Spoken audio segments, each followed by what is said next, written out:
প্রতি বছরই আসা হয় এই দিনটার জন্য অপেক্ষা করে থাকি। এবারও আসলাম, কুচকাওয়াজ দেখতে ভালোই লাগছে। জি, আমরা সবাই এখানে উপস্থিত হয়েছি মহান বিজয় দিবস উপলক্ষে। স্টেডিয়ামে এসেছি, বাংলাদেশ কৃষি বিশ্ববিদ্যালয় প্রাঙ্গণে এসেছি। তো আজকের দিনটা আমাদের সবার জন্যই ভীষণই আবেগময় একটা দিন। সেজন্য এসে খুবই ভালো লাগছে।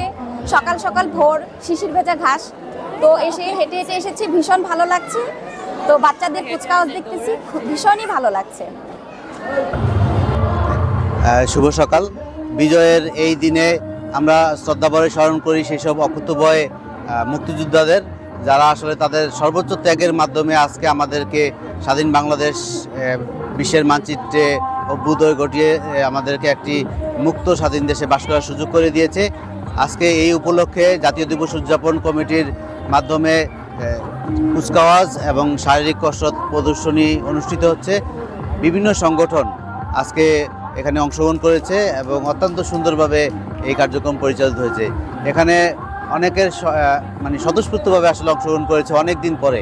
দেশের এই আমরা যদি বলি যে নতুন স্বাধীনতা, তারপরে মুক্তভাবে কথা বলার যে স্বাধীনতা বা বাক স্বাধীনতা, এরকম একটা সময়ে একটা বিপুল সংখ্যক জনসমাগম আসলে প্রমাণ করে যে বাংলাদেশ এখন আসলে আমরা সত্যিকারের স্বাধীনতার দিকে এবং একটি স্বাধীন বাংলাদেশ এবং সেই সাথে সমৃদ্ধশালী বাংলাদেশ গড়ার প্রত্যয় নিয়ে আমরা আসলে কাজ করে যাচ্ছি। এবং আমরা আশা করি যে এই মিশনে স্বাধীন বাংলাদেশ এবং সমৃদ্ধশালী বাংলাদেশ গড়ে তোলার প্রত্যয়ে নতুন প্রজন্ম সক্রিয়ভাবে অংশগ্রহণ করবে এবং তারা দেশের উন্নয়নে সক্রিয় ভূমিকা পালন করবে। সবাইকে ধন্যবাদ। বিসমিল্লাহির রহমানির রহিম। আজকে মহান বিজয় দিবস। এই মহান বিজয় দিবসে আমরা জাতির প্রতি শ্রদ্ধা নিবেদন করার জন্য এখানে একত্রিত হয়েছি।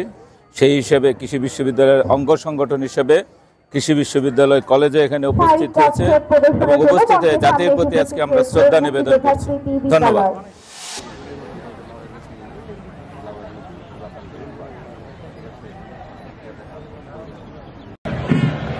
আমাদের পরবর্তী সংগঠনগুলো মার্চ পাস্ট করার জন্য অগ্রসর হচ্ছেন।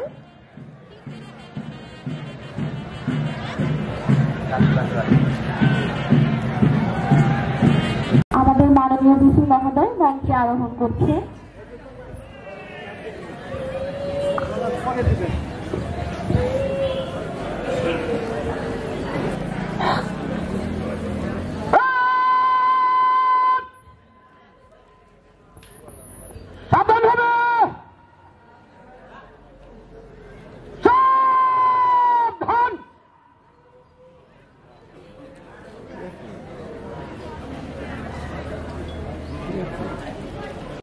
বাংলাদেশের স্বাধীনতা, সার্বভৌমত্ব, বাক স্বাধীনতা এবং গণতন্ত্রকে আবার জিম্মি করতে না পারে সেটার জন্য আমাদের সজাগ থাকতে হবে। এবং একইভাবে জুলাই আগস্ট আন্দোলনের যারা আত্মাহুতি দিয়ে আমাদেরকে মুক্তভাবে কথা বলার, তাদেরকে অন্তত দুটি কথা শক্তভাবে বলার যে অধিকার এনে দিয়েছে, আমরা তাদের কথা সশ্রদ্ধ চিত্তে স্মরণ করি। তাদের প্রতি আমাদের দোয়া রইল। তাদেরকে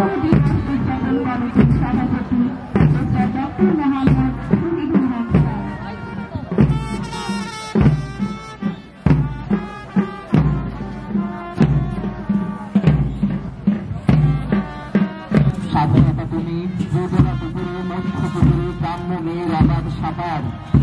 স্বাধীনতা তুমি নদীর ছায় তরুণ মেধাবী শিক্ষার্থীর শানিত কথার ফল শানি লাগা সতেজ ভাষণ। হানাদারের সঙ্গের জোরে লড়ে মুক্তি সেনা, তাদের কথা দেশের মানুষ কখনো ভুলবে না। কাল যেখানে আধার ছিল আজ সেখানে আলো, কাল যেখানে মন